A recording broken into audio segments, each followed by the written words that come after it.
This is a story about a dude named Lane. He moved to the mainland and bought one place to stay. And then one day he went try to rent them out. And then he became one real investor man. Hey everybody, this is Lane with the Simple Passive Cash Flow Podcast. Please go to the website and sign up for a free call with me. I still have some time to talk to newbie investors about, getting started, whether you want to do private money lending or do some turnkey rentals. It really seems like if a 10-minute call really helps pointing people the right direction, because as you guys listen to these podcasts, you guys get the shiny object syndrome, get heading down these paths, and just waste a lot of time is what I see reading book or listening to a different podcast here and there. Today I have Tacia. How's it going? Good. How you doing, Lane? So Brad is a similar investor to me. We're at the same stages of our investing careers. He's out of Oxford, Michigan. He works a full-time job as a mechanical engineer with an automotive company, go figure. And he is currently investing in smaller apartment buildings, kind of like myself. And I just wanted to bring Brad on to tell his story, and maybe he can help enlighten us how he got to this point. Thanks for having me on, Lane. Yeah, so the first question that we ask everybody here is, how much simple passive cash flow are you making today, and how are you doing it? Varies month to month, but right now I have 112 units, so probably average. I have different ownership levels in all of the units. Some are 100%, some are 50%, so anywhere from 100, call it 100 a door. Maybe something like that. Yeah, and I wanted to point out to the listeners that, this is kind of a game that people like Brad and myself will play. We might be in a building with other investors and the building might be 300 units, but we may only own 10% of it. Exactly. So, it's kind of a gray area whether you say you're an apartment investor of 300 units or, 10% of 300 is 30 units. But back to how you got started in investing. You just didn't start off with this big apartment building stuff, right. No, I started in houses. So really, I was the accidental landlord. So we bought. I lived in a house, and then I got married, and we moved into a different house. And at the time, the market in Michigan was really bad. So we ended up renting out our old house instead of selling it. So we could make a little bit of cash flow each month instead of paying, I think it was about a $25,000 bill to get rid of that house. So to me, the numbers just made sense to try renting. So that was my very first start into rentals. So take us back to that time. How old were you? Were you married? You kids?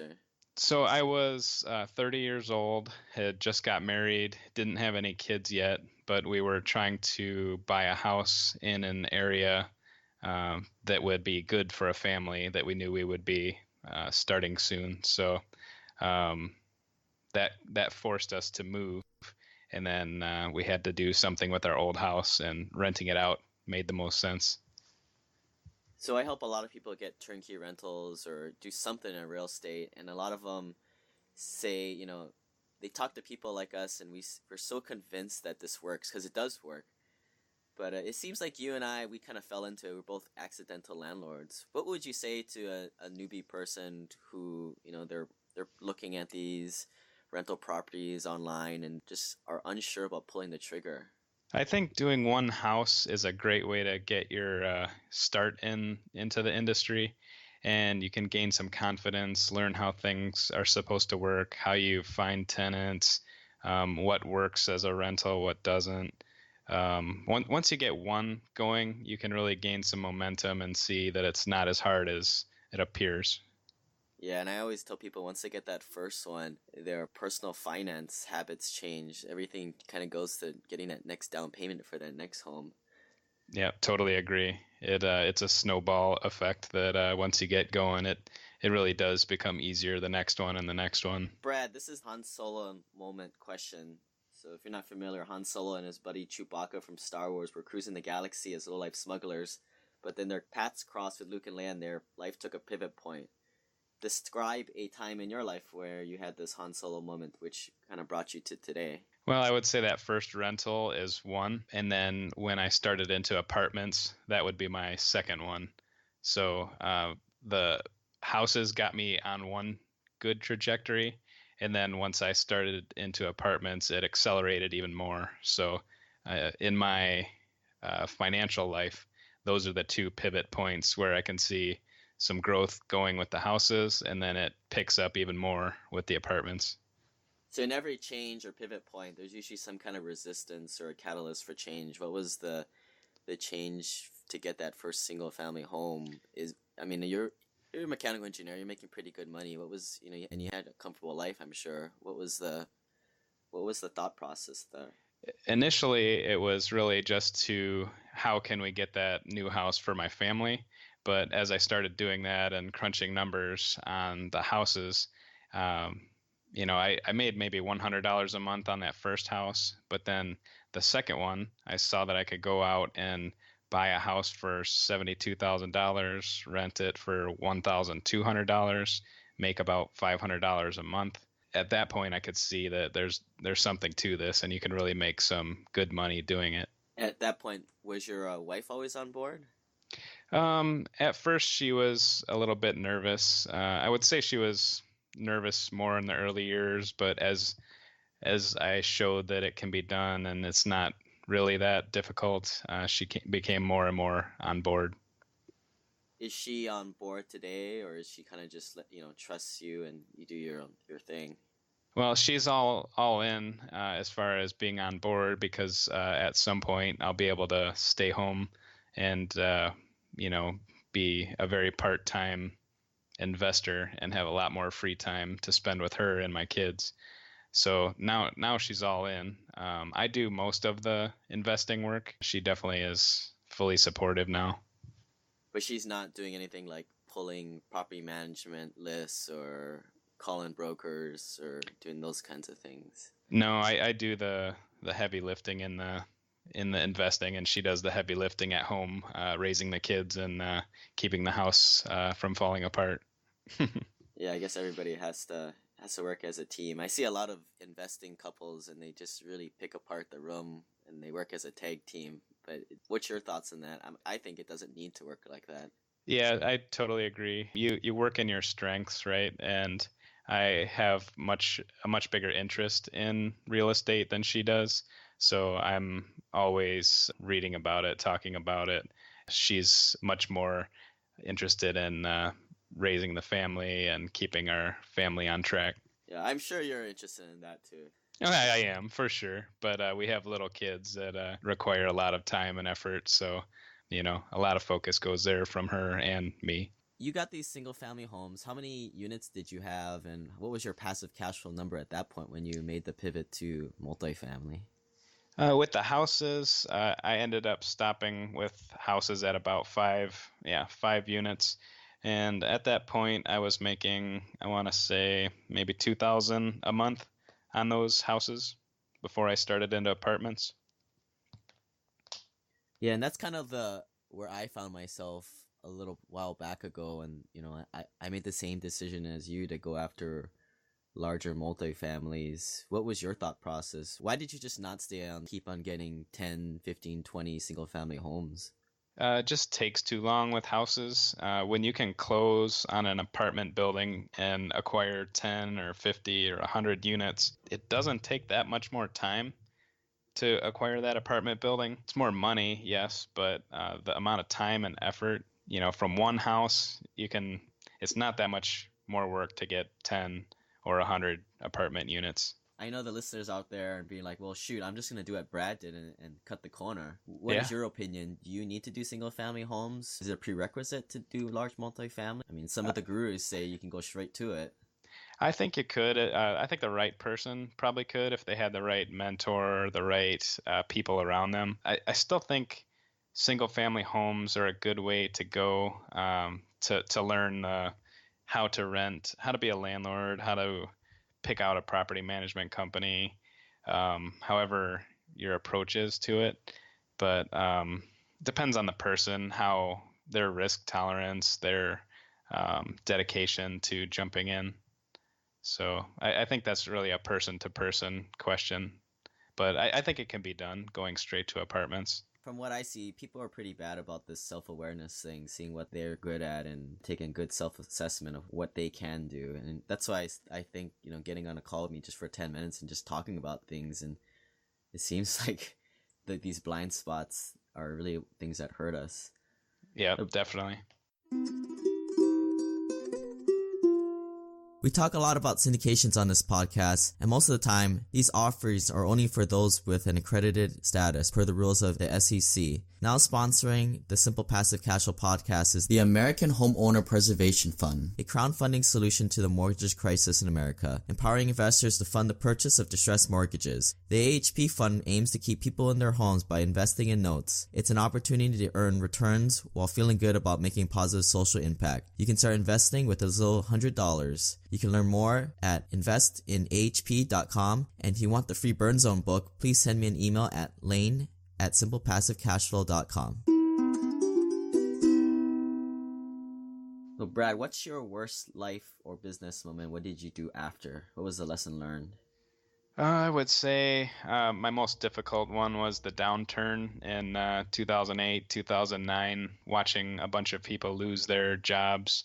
I was an engineering supervisor at the time, so I had to let some people go. Most of those people didn't have a plan B, so that really had me seeking out a plan B, and real estate was that for me, to get some income coming in even if I don't have a job.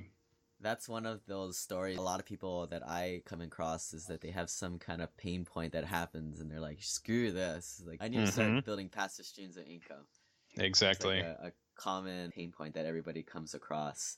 Totally agree. It seems like a pay cut that people get when they're used to a big bonus and they change their bonus structure, or they get laid off or transferred. Totally agree. All right. So what's your 2-week experiment and 6-month project you're working on? Show the listeners that you too are working on things and always tweaking stuff. The 2-week, I would say, that's probably getting my I'm going to start real estate coaching here soon. So I'm studying up on some things to help people buy apartment buildings. So near term, that's what I'm looking to do. A little bit longer term, I'm looking at putting together a larger syndication where I pull maybe 10 investors or so to buy a larger apartment building. Any experiment, something short term that in your personal life or productivity that you're throwing in just to see if it works? At the moment, I'm trying to stop using my smartphone as much at night when I'm home. So I would say that's one tweak that I'm trying to do now, so that I'm more focused on my family after work, and then I can get business done later on. Yeah, something that I realize, sometimes I'll take a sick day and I'll come back to work and, I'll come back to all these emails, and it just seems like some of these long email threads, they just seem to work its way out without you being there. And it just goes to show that you didn't need to constantly be checking that email. That's just a time suck. Oh, yeah, it's a complete time suck. I agree. What is your simple passive cash flow number? Imagine if you had 2 times that amount. Describe your ideal day, detailed routine, and what projects you'd be working on. My number has been changing all over the place. So it seems like whenever I get my passive income up to a certain level, I look at the next level and go, it's not that much harder to get to this next step. So it's really hard to pin down an exact amount. Early on in my career, I was thinking just, maybe half of my income would come from real estate and the other half would come from some sort of self-employment, like a home inspector or coach or something like that. But as my passive income builds up faster than I expected it to, I have a bigger goal each time I get to one. Once I'm to that number, which I'm pretty much at right now, I'm still figuring out what I'm going to do once I go full-time real estate. So coaching will be part of that. Family time is going to be number one here soon. Mountain biking, outdoor activities, house projects I just haven't been able to get to. Those are the kind of things I'm working toward. So you're working a full-time job like myself. What's the number that you've got to get up to leave your job? or is it not really dependent on a certain number? Is it more just you're not the scalable part of your business? Yeah, it's not really related to I'm a program manager at an automotive company at the moment. It doesn't, to me, it's my expenses plus a buffer of, maybe $20,000, something like that. That's to me when I say I have enough passive income to quit my job. So that's 20,000 a year. A year, yeah, yeah. So something like that to me is enough cushion that I can go out on my own, and that's not counting any kind of coaching or side business kind of thing I do. It's a good baseline for me from where I'm at right now. Right, and that makes sense, having a family, that security to put food on the table. Exactly. So something that you've recently thought about burning your cash on for time savings or improvement in quality of life? Good question. One, it sounds funny, but it's just a nice printer. Real estate is very paperwork intensive. And when you have a stack of 50 pages for a purchase agreement or a bunch of leases or something like that, I just have a single page at a time scanner right now, which is a total waste of time. So I need a auto feeder printer. Yeah, I just went to Costco and bought like the $200-$300 big one. I mean, when I probably bought about like 3 of those junky shoebox ones, I just said, screw it. I'm just going to go big and get the good one and not have to screw around with it. Yep, good idea. I have to find out what kind you got. It's a pretty big one. I mean, it's probably like 2 feet by 2 feet. It's a monster. Yeah, you're not messing around. But paperwork to me in real estate is one of the worst parts. So if you can make that paperwork easier, that's a win in my book.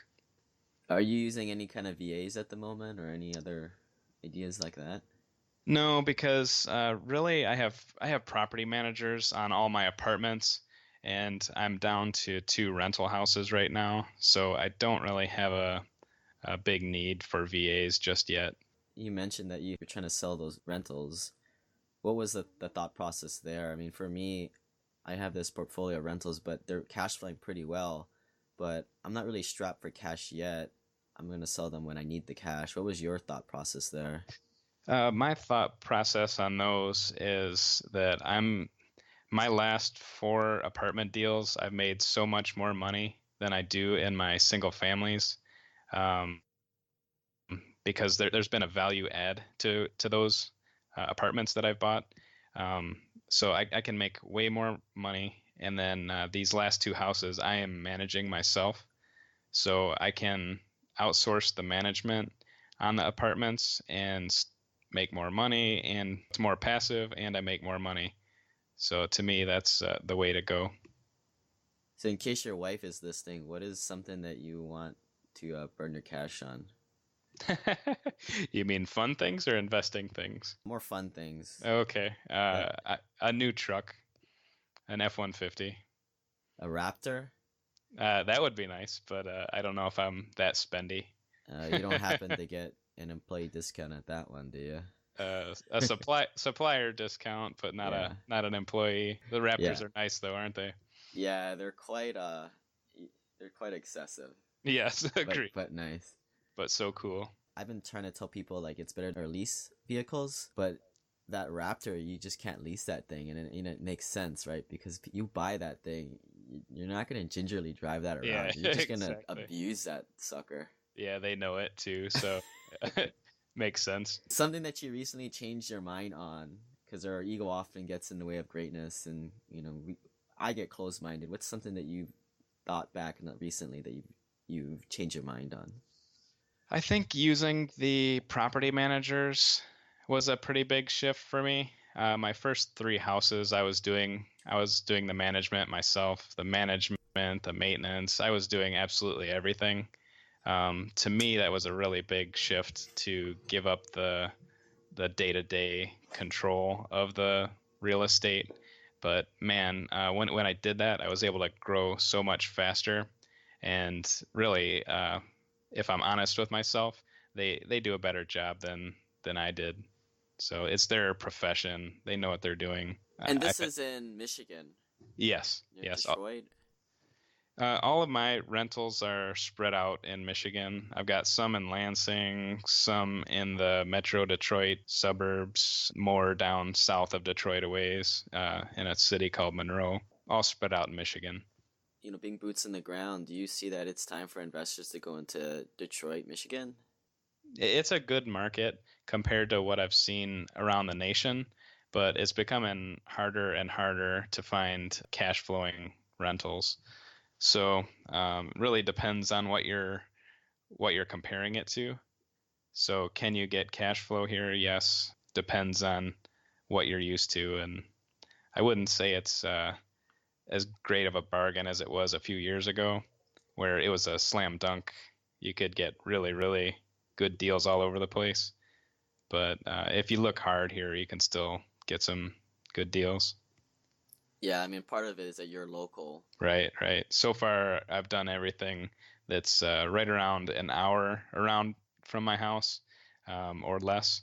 So, right, that's been my radius that I've looked at, where I think I will expand that a little bit in the future. Yeah, something that I've heard talking to other investors is that they see Detroit as sort of like how Houston was in the last downturn, where things got bad. The whole, these big areas of just went vacant. All the hedge funds bought up huge areas of these neighborhoods, and they're just sitting on them, and they're slowly like turning certain pockets on.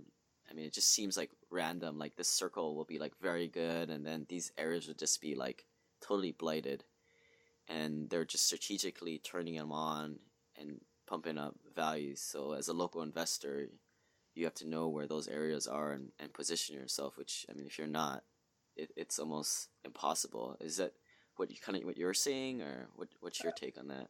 I haven't seen the hedge fund activity as much here, but definitely I agree with each area is growing at a different pace. So each local submarket in the area, some are doing great, some are just doing okay. Everything's growing right now, but at different paces. So if you're in a good area, you're definitely going to have really better investment returns. Is local is where you're looking for your multifamilies too, or you're looking elsewhere also? At the moment, I'm looking mostly local. I look out of town a little bit. Like my sister lives in Little Rock, Arkansas, so I've been eyeing up the market there a little bit. Um, I've got some friends of mine that are looking in Kentucky and Georgia, so I've been helping them analyze some deals, and it's interesting to see the different markets. The taxes are so much lower down south than they are here. You've got different challenges too, but I'm trying to get a feel for a bigger market. I don't know if the next deal will be close to me or further away, but I'll let the deal dictate that. All right, so we're here at the last question, which is the Tony Robbins question, where he identifies two large concepts that we're continually struggling to gain perfection at. The first is the art of fulfillment, and the second is the science of achievement. So if you died tomorrow and I were to email this to your kids a couple decades later when they actually cared what you would have had to say, first, what is your secret or hack to the science of achievement? Do a little something every day towards your goal, and you'll get there. There's a lot of books about this type of thing, like the compound effect or the slight edge. It's do a little bit of something every day, and you'll be impressed by what you can achieve over some time. Right, and you and I hang out with a lot of other apartment investing newbies, and I guess one book I think of is the Talent Code, where they ask, when people get started, what is your expectation of getting successful at this? And they find that the ones that they think, oh, we'll hit it in 3 months or a couple months, more with that short term view, they just don't. They seem to fizzle out. Where the people Mm-hmm. who are like, this is gonna be like a 2 year, 1 year thing. It'll be slow in the beginning. Those are the people that have managed their expectations and have made small incremental gains every day and ultimately achieve success. Yeah, I agree completely. It's hard to keep up the fast pace of the people trying to do it in 2 or 3 months. But if you can do a little bit of effort over that couple years, you can achieve a lot more. Right. I mean, you don't know how many people I come in contact with are saying, well, I want to get 40 units. And I'm like, well, what do you have now? And like, they don't have anything. Exactly. Yeah. It's funny how people seem to be looking at step 98 of the process, but just go after step one, right? One step at a time will get you there. Yeah, I think Gary Vaynerchuk says that he sees all these people with these high goals and, they're not very self-aware again. And then he goes and looks them up on Facebook and he sees them like skiing every weekend. Working hard, right? Yeah. Any kind of secret habit that you do to keep yourself accountable in this way, to keep making that 1% every day? I set goals every year, generally in the 40 to 50 goals, personal goals, family goals, fitness goals, that type of thing. And I review those once a week and just make sure that I am getting that little bit of progress on each one of them. So that's something I am a goal setter, and I like to achieve those goals. It makes me feel good about the things I'm doing every day. So that definitely helps me. Do you have any like morning or nighttime ritual to kind of make this a more daily habit, or is it for you like you find weekly is what works? I'm a list maker too, so I'm knocking things off a checklist every day. So that helps me not forget what I should be working on. So it keeps it in front of me, so I know I need to call this insurance guy or sign this purchase agreement or whatever it happens to be. So that I don't forget. I forget about things easily if they're not in front of my face. So that helps me. David Allen, the author of Getting Things Done, always says to write it down. Mm-hmm. Yep, completely agree. I've heard like successful people, they always have a list. The list keeps on growing. They never get to zero lists. What is like a way how do you think about it to not get overwhelmed by your list or suffer from that anxiety? If you're working toward your priorities and you're working on the most important things on the list, it's not a big deal to me if I push off the non-essential. So if, there's a website that I wrote down that I'm just curious to check out that might help me analyze rent for a rental, that's okay. But if I'm not paying a bill or something that's going to have an immediate problem or a big impact, like calling someone about a big deal that came across, you really want to hit the important things first. And if some of the non-important things slide to tomorrow or next week, it's not a big deal and you don't feel too bad. And for the final question, what is your secret or hack to the art of fulfillment? How do you contribute back? I would say having a balanced life, so that you're spending enough time with your family, spending enough time on work, having a good balance in your life so that you're not all focused in on one thing and letting everything else fall apart. Some people look at it like a balancing act like that, but I think it's really more of a focus on one thing for a little while, then focus on another, and just keeping all the important things in your life at the forefront, and not neglect your family, not neglect your work, not neglect your hobbies, just making sure you're keeping that important priorities in front of you. Well said. And any parting words, and if you want to leave your contact information, people get a hold of you? Sure. Like we were talking, once you get through your first deal, everything is so much easier. So just go get your first deal done, whether it's a single family house, an apartment building, passive investment in someone else's deal, whatever your first deal is, get that done, and everything else will become easier after that. And as far as my contact info, you can email me at BRADTACIA, so just my name, all one word, at gmail.com. If you have any questions or want to connect. And then also I have a Facebook page. It's called Apartment Investors of Michigan. It's a networking group that I put together for apartment investors. You don't have to be from Michigan necessarily. It's just a place for apartment investors to network, and I try to post some content on there, and some other people do as well, just because I don't think there are a whole lot of good apartment networking places out there right now. Right, you and I were talking about this. Everybody's all wrapped around this flipping and wholesaling stuff, and I mean that stuff is a little dangerous in my opinion, especially where the market is at these days. Yeah, totally agree. Yeah, so Brad, next time you get a deal, send it over to me, and I'll take a look at the rent rolls and P&L and different numbers, and maybe we'll put it out to the Simple Passive Cashflow Hui members. Yeah, that'd be great, Lane. All right, Brad. Well, thanks for taking the time. I appreciate it. Yep, thanks, Lane. It was great.